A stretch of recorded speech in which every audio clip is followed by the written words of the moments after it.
Alrighty, guys. Good morning to you all. It is Wednesday morning here, June 18th, 2025. A little bit exhausted here from yesterday's stream. We had a 12-hour stream yesterday doing wall-to-wall coverage for Oklahoma, Kansas, and into portions of Missouri last night. What a wild night it was in terms of wind, and we had a couple tornadoes out there last night. Not anything too crazy. The wind reports were the highest last night. We'll keep you guys updated as we get reports in on that. But today is going to be the second day of our multi-day severe weather outbreak. As we are expecting here in our backyard an enhanced risk for severe weather, a higher risk than what everybody else is getting here mostly today. But we do have a level 3 enhanced risk here from western and central Kentucky, basically for the whole state of Illinois, southern Indiana, western Ohio, eastern and southern Illinois, eastern Missouri here, and then a slight risk and a marginal risk outside of that, where damaging winds will be the primary threat. Once again, here, not looking at the same amount of winds yesterday. We could be seeing 60 to 70, maybe some 80-mile-an-hour winds in that enhanced risk. A couple tornadoes can't be ruled out, maybe even a strong tornado, especially up near the Great Lakes.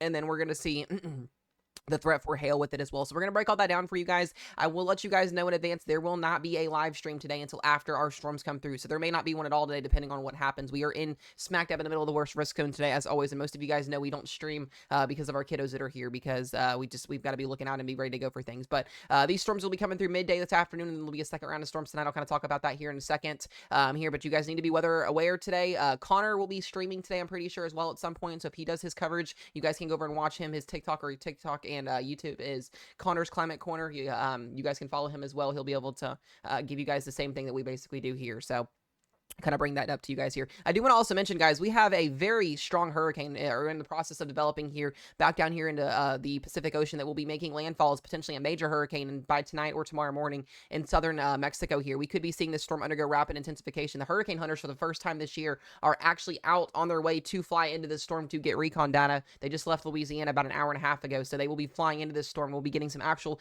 first recon data hands-on this year, which is actually super exciting. So to be able to understand how rapid intensification works and how these storms intensify very quickly over a short period of time will be something that we have to watch with this storm. So we'll be talking about that today, later on tonight, once we do eventually get on stream at some point. I would like to get an update to you guys today at some point, but that'll be, like I said, after our storms come through. You can see on the map here, showers and storms across the board here, a line of storms that came through Oklahoma last night. We had a lot of tornado warnings in Oklahoma City and north of that last night. A very, very wild night last night in terms of severe weather. Complex of storms moving up here into portions of the high plains, mostly just rain and thunderstorms, not expecting severe weather there. This is our big old upper level low, and this is going to be lifting off to the northeast here. And what this is going to do is allow for a pretty big corridor here for supercells, clusters of storms, a line of storms that develop. There were some damaging winds. We'll have a threat for a couple tornadoes today. A couple strong tornadoes could not be ruled out up towards northern Indiana, southern portions of Michigan, and western Ohio later on this afternoon with a little bit stronger, some low-level spin, more of a damaging wind threat, and a isolated tornado threat back down here in Missouri, Illinois, Kentucky, and northern Tennessee. So let's break this risk zone down into you guys here, kind of talk about what we're going to be seeing for today here. And we'll start out with SPC's outlook. As I mentioned,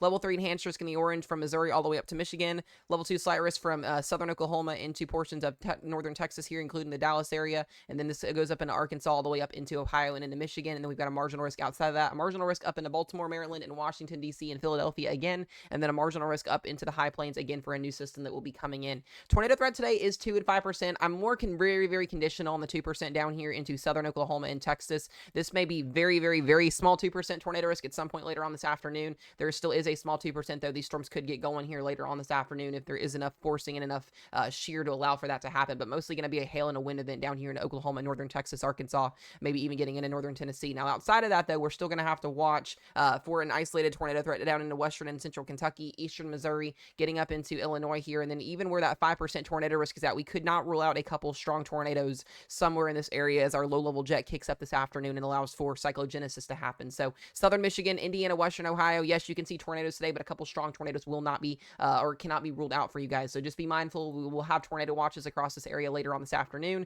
Wind threat will be the primary threat today, 30% wind threats. Nothing hatched at all in any of the risk zones, so these are all above or below significant threshold.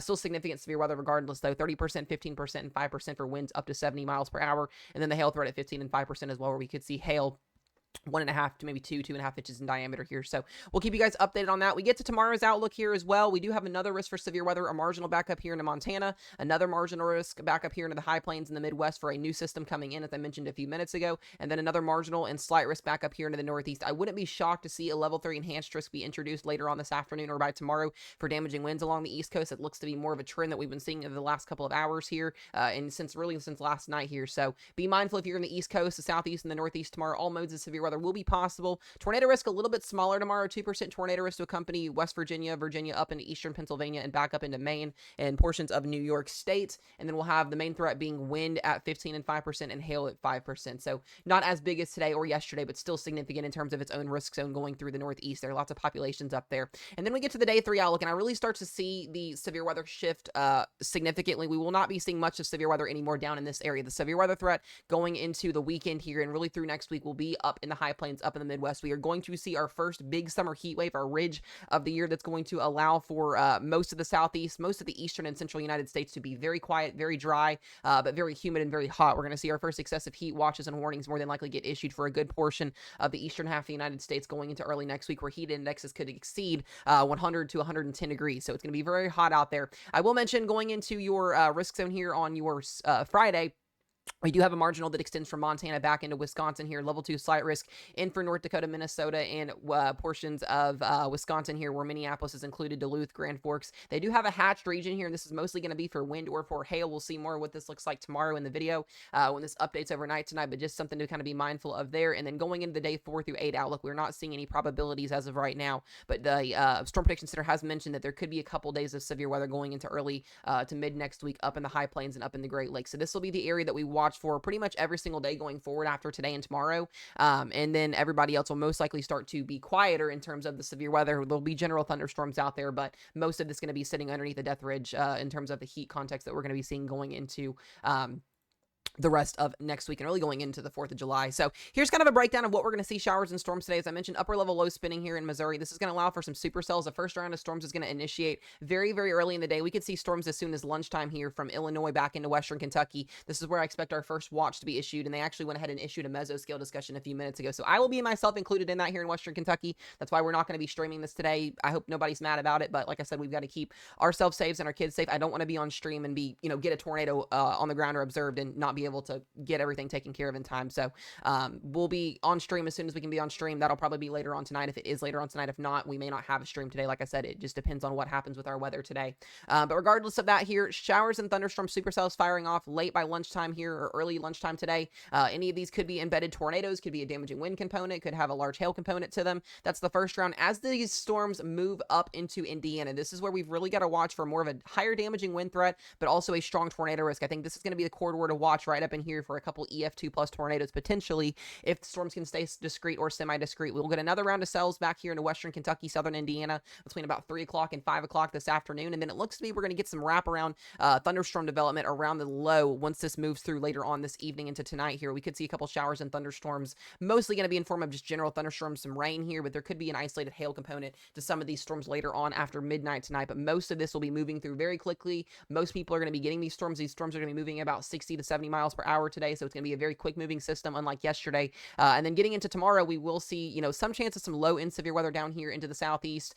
Most of the severe weather that's actually going to set up is going to be up here into the far extreme northeast, and we'll kind of talk more about that in tomorrow's video, but you can kind of see those supercells that'll be popping up later on tomorrow afternoon with an isolated wind, hail, and tornado threat on the table for you guys there, and then that'll be exiting the country going into your Friday and into your Saturday there. Here's an idea of what the instability looks like, and you can see where the highest instability is actually at.